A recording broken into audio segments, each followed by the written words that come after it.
What's up everyone, today I want to talk about one of the best leveling builds for Necromancers in Season 4. And our day has finally come, because it's a Minion build. It is a pure Summoner Necromancer build. It is safe to say Season 4 is the season of the Minions. Pretty much every part of the Summoner Necromancer playstyle has been buffed. The entire Book of the Dead has received buffs and reworks. Skeletons stronger, mages stronger, golems stronger. Your skeletal, warrior type minions will now run ahead of you and initiate combat rather than being always behind you. Your summoned minions will now inherit 100% of your attributes. On top of all this, if that wasn't enough, some of the aspects have also been buffed. In the old seasons, like before Season 4, there was an aspect that gave you +2 warriors and an aspect that gave you +2 mages. That's now just one aspect. So yeah, Summoner Necromancer is going to dominate. Okay, that's the intro. Hopefully you're all hooked in now. Let's talk about the playstyle. How does it work? So your minions will roam around and just destroy everything on screen, pretty much. Your job is to keep them buffed up by summoning them if any die, and summoning skeletal priests to buff them. And then when you get a big pack, when you get some elites, when you get a boss, you use corpse tendrils to bring everything in, and then you just do big corpse explosions, just destroy everything on the screen. That's it. Okay, so let's break down how this all comes together in the skill tree. So first up, you want to start in the basic, and you'll take 1 point here, 1 point here. While leveling, you might use it a little bit, but you really want to get out of using your basic skills on this build and move into the core skills. As soon as you get here, you want to get into Sever. A scepter charges forward and attacks with its scythe and then damages on return. Max this for good damage, then take this one. Damages enemies along its path for 75% of its initial damage. So the longer range you use it on, the more damage you get out of it. And then if you go here, deals 2% increased damage for each minion you have active upon cast. Now, when you're playing this build to its fullest, you'll have 10 plus minions. So that is a huge damage spike. Then as you come down into here, you get your next big damage boost, Corpse Explosion. You want to max this out because it's just a pure damage boost. This isn't just something we use for utility, it's pure damage. It's just so if you've not played this build before, or you've not played Necromancer, when you kill an enemy or there's other things that happen that can make them spawn, but a corpse will form on the ground. When you see that corpse, you click on it with Corpse Explosion and it will blow up, dealing massive damage. So it's a huge AoE. Then you take this, that radius for the AoE is increased by 15%, and then you would take this. The explosion deals 10% increased damage to enemies that are slowed, stunned, and vulnerable. And this build has a good way of doing a lot of those things. So I'd take that. Then you want to work down into here, and there is a lot of good builds that use Decrepify and Iron Maiden, but I think for leveling, you don't need it. When you start going into endgame builds, I'm pretty sure you're going to see one of these in an endgame build. I probably would use one of these in an endgame build, but for leveling, there's no point. I honestly don't think there's any reason to slow yourself down by casting cursors. Just keep going full speed ahead in World Tier 1, 2, 3. Then you'd come down into here, you've already have this unlocked, and you want to get Corpse Tendrils. Now, you want to 5 out of 5 this. You don't care so much about the damage. You see here as we put more points in, the damage goes up, right? But we don't use this for the damage. We use it because it brings all the enemies in. So when we do the Corpse Explosion, it gets them all. You know, if they're all around, we suck them all up into the middle, blow all the corpses in a circle, and everything just goes down. And the reason we put more points into it is because the cooldown goes down. So you can see here, more points, cooldown goes down, so we can cast it faster. Then you want to enhance it. Enemies are in the range are slowed by 50% before being pulled. The reason that's so good is we just got it up here. If the enemy is stunned, vulnerable, or slowed, you deal more damage. So you suck them in, you proc that, you deal more damage. Then we go into here. Corpse Tendrils have a 35% chance to drop a Blood Orb, or you could go into here. Enemies damaged by Corpse Tendrils are made vulnerable for 3 seconds. I personally would go with this one. It just ramps up that damage more. That's more survivability, so I would go into here. Then we can unlock the next section down here, and it's all about summoning, right? Army of the Dead. Army of the Dead has been changed to now be a summoning ability. So call forth the Army of the Dead. Volatile skeletons appear, and they basically just run at enemies and explode. That's Army of the Dead. It's great. It's really good. Then we get this. While volatiles explode, they have a 100% chance to leave behind a corpse. This is why it's so good in this build, because we are going to be using those to form our tendrils, to form our explosions, and for resummoning our fallen minions. And here also raises your skeletal warriors and mages. So the second you use that, you're either getting a massive damage ramp or you're bringing back your entire army. So just before a boss fight, mid-fight, when everything goes down to a big mechanic, you could use that and just get straight back in the fight. Okay, now we want to get all our passives before we need 7 points to get into the key passive. So I would honestly go back up. You want to be going for increase the damage and life of your skeletal mages, 60%. That is vital. And then up to here, I think. Yeah, increase the damage and life of your skeletal warriors by 45%. Those two are absolutely crucial. Then I would go up here and I'd get these.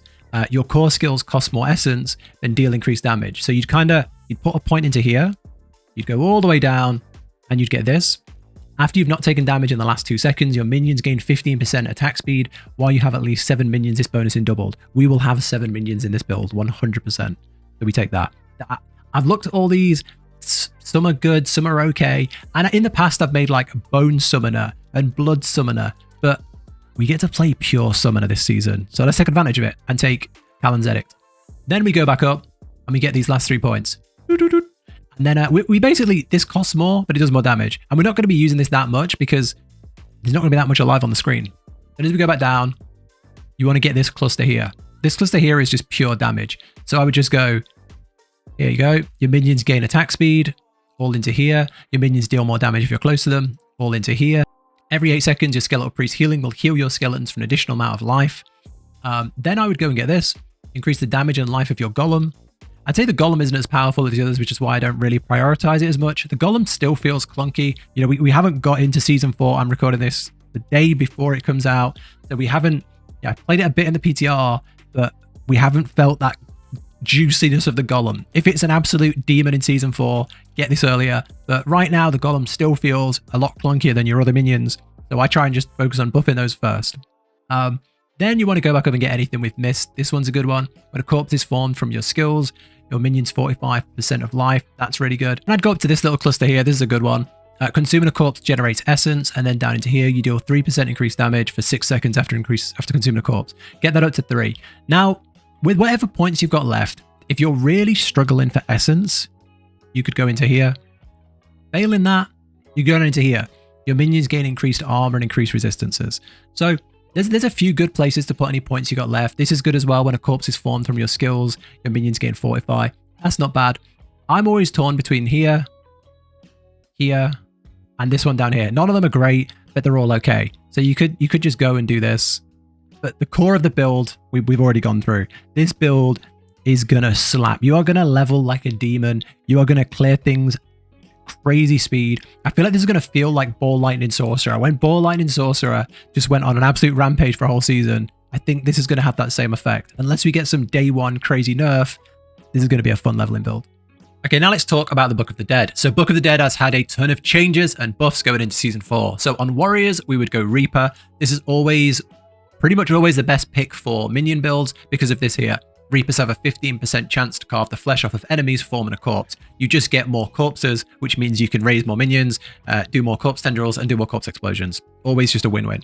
Then onto the skeletal mages, I would go cold, and we would go here. Each time your cold mages damage enemies with their primary attack, you gain 2 essence. This has been upped in Season 4 to 3 essence, so it was good before, and it's even better now.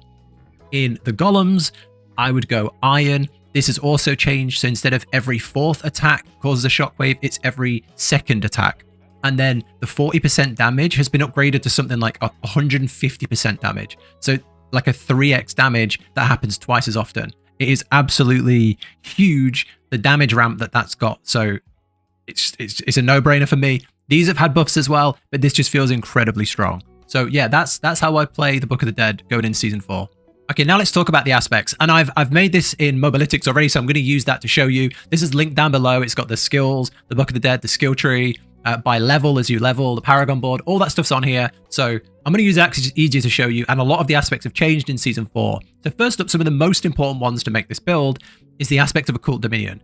Your maximum number of skeletal warriors and skeletal mages is increased by 2. This is so good because before Season 4, this was 2 separate aspects. There was the aspect that gave 2 warriors, and there was a separate one that gave 2 mages, and you would have to use 2 different slots. Now, that's just one aspect. So the amount of value we get from this is huge. Then the aspect of Grasping Vines. Gain increased crit strike for 6 seconds when you cast Corpse Tendrils. You deal increased damage to enemies damaged by Corpse Tendrils. Our whole build is get the enemies together, suck them all in with tendrils, and then blow them with explosion. So that's just a massive damage boost. And any crit you can then get on your gear is a bonus. Then the aspect of reanimation. I would personally put this on a 2-handed weapon. If you want to get an extra aspect, you could go 1-hander and an offhand to get an extra one. And I have done in the past, but given this has now gone into 1, I think we can sacrifice the offhand and just get this big juicy aspect on a two-handed weapon. Your minions gain increased damage while alive, up to 40% after 10 seconds. Absolutely huge. Just huge. If you keep using summon skeleton, that raises a priest that heals your minions. So your minions will stay alive for a long time, meaning they'll get this 40% boost a lot. So it's just so good. It's such a big, almost constant damage boost. Then with the aspect of Frenzied Dead, each time one of your summoning minions damages an enemy, they gain attack speed for 3 seconds up to 42%. And yeah, that because this is so good, I'd recommend putting it on an amulet. And that way you have like a constant damage increase. And because this is such a minion heavy build and we're weighing into minions so hard, having a damage boost on the weapon gives that aspect a 200% boost. And having the attack speed on the amulet gives that 150% boost. So you're really just fully empowering your minions as much as you can. Then I would take on the rings Unyielding Commander. While Army of the Dead is active, your minions gain 100% increased damage and take 90% reduced damage. That's crucial for elites and bosses. The worst thing is when you go into a fight against elites, you throw all your minions in and they just crumble. Having this, pop Army of the Dead just before the fight or just as soon as the fight starts getting harder, and they just become so much more survivable, so much stronger. Really, really good aspect. And then I would take Requiem. You gain 5 max essence per active minion. We're going to have like 10 plus minions, so there's a good boost to our mana, to our essence. I would say there are potentially better aspects for damage, but while you're leveling, you are going to run out of essence. And being able to throw out those attacks on top of all your minions mid-fight really, really does help. And then as you're moving from pack to pack, your minions are doing all the work. Your minions are sort of leading the charge. You're just following behind, really, doing a few corpse explosions. Your essence is going to come back. Now, when you get into those big fights, you'll have filled that back up. Now, I'd say the rest are just down to preference, really. I like the aspect of Slaughter, 20% movement speed. Lose this after taking damage. You won't take that much damage on this build unless you get into a pack of elites. 20% damage boost is just nice to have while leveling, getting around those dungeons faster. Aspect of Hardened Bones, you and your minions gain increased damage reduction. Win-win, Having the minions alive gives you so many other buffs. There's so many buffs that come from your aspects just for keeping them alive that's really, really good. You can change it if you want to go full damage. And then if say you're new to this build, you're using your basic attack a lot and you're struggling with mana a lot, the aspect of Might is good. You gain additional damage reduction while using basic skills. If you kind of get ahead of this build, you really get on top of it, you learn it really well, and you can get rid of the basic. You don't have to, you feel like you don't use your basic anymore. That's when the build comes into its full strength. You can just bin off the basic attack and just use your minions and then sever when you need it, your core skill. I would get rid of this. And I would take something like this, Hulking. Historically, Golem has been a little weak, a little underused. It just doesn't scale as well as your other minions. Looking at the buffs, I think it will. I think it is going to come into its own, and we're going to see a lot of Golem play, maybe some Golem builds. So I would say this could be a really good aspect in Season 4 if you can get it. Your Golem has a chance to reduce its active cooldown by 2 seconds and a chance to spawn a corpse each time it damages an enemy. This is really, really good. So they buffed the Golem, the one that we're using, that every second attack is a shockwave, and that shockwave is incredibly high damage. On top of that, you can press your Golem, you can press like the summon Golem button during fights, and your Golem will do an active ability. So that will reduce the cooldown of that ability. This could be really, really good, and probably what I would recommend once kind of you get maybe like into World Tier 3, level 40, 50, and you get ahead of the build. But yeah, that's the aspects as I would get them. There's a lot of opportunity to move things around. They're going to give away a ton of aspects in the seasonal journey for minion builds this season, they've already said. So I would expect you're going to get a lot of these. You're going to get a lot of these just from the seasonal journey, and then it's up to you as you find them from doing dungeons or from scrapping the legendaries as you find them and filling up your codex. But yeah, hopefully this helps. Okay, and then I've put together some gear stats to look out for. While leveling, my honest advice is don't stress too much about it. Don't stress too much about your gear. Look at the level of the gear. If it's a higher level, replace it. That's kind of the go-to. The aspect is more important. If you want to start looking at gear stats, maybe when you get into like World Tier 3, you'll start min-maxing a bit more. Here's what I'd be looking for. Ranks to Skeletal Mage Mastery, ranks to Warrior Mastery, and ranks to Golem Mastery. They're the 3 things I'd be looking for. They come on the head, the chest, the arms, the legs, and I believe the feet. Yeah, one comes on the feet as well. That's what I'd be looking for. That's going to be your biggest ramps of damage. And then I'd get any of your main skills. So anything that you 5 out of 5, try and get ranks in that. So Corpse Tendrils to reduce the cooldown of Corpse Tendrils, Corpse Explosion for damage, and then your core skills. So Corpse skills, corpse explosion, corpse skills, corpse tendrils, things like that. That's what I'd go for. Failing that, int, vuln damage, and crit strike and crit damage are pretty good as well. But again, don't stress too much, but I thought I'd put it here in a little list so you can see what you'd be looking for. I wouldn't waste time rolling stuff, especially outside of World Tier 4 though. Okay, now for a Paragon board. So here's how I'd run it. I've just done a couple of boards. I'd start here, I'd go down the right side and grab the damage over the resistance. Then I'd head around here to the middle and I would put in the mage glyph. So get the glyph node, put the mage glyph in if you've got it. Every 5 int purchase within range, skeletal mages deal 13% increased damage. Now, there's a lot of int around here as well. There's a lot of int on this first board. So I would go out in this sort of path. What you can do is you can just like go to all the different int nodes. There's some big ones as well around here, like 10 int, some damage, some 10 int there as well. And I would get all those, and that's going to be a massive boost to skeleton damage. The reason that's so good is because it works really well on elites. Normal packs, you're just going to cleave down like crazy, but elites and bosses are probably the things you're going to struggle with the most while leveling, because this is just a super dungeon zerging build that on bosses, having an extra damage from your mages just funneling attacks in is going to really, really help. Then as we come up, we would leave here. Okay, and then as we leave this next board, I would grab Cult Leader. This is a really good minion board. And I would go straight, I'd rotate it this way so that your legendary node is near the front, and I would go left. I'd go left here, all the way along, grab these minion armors, because the longer our minions are alive, the more damage they deal. Then get the legendary node. Minions deal 30% increased damage for each 20% of attack speed buff they have, up to a bonus of 100% attack speed bonus. Absolutely huge for a minion heavy build. Then I'd go down the right side, grab all these warrior damages, warrior damage, warrior armor, grab this node cluster here for minion damage, go over here and grab this cluster for mage damage and all the mage damage ones around it. Then go into your glyph, and I would put the Dead Razor. I'd go Dead Razor. Paragon nodes within range get 100% bonus to their minion damage and damage reduction modifiers. Up here we have 10% minion damage, 5% minion damage. This all gets doubled. 100% bonus, all gets doubled. And then on the right, damage reduction, this all gets doubled as well. So I'd grab all those as well. On top of that, we also get whenever your minions deal damage to an enemy, that enemy takes 1% increased damage from your minions up to 15%. Overall, this is just a really strong minion zergin build. It's as simple as that. Going from here, if you wanted to keep doing this build, I would probably, let's go on to here.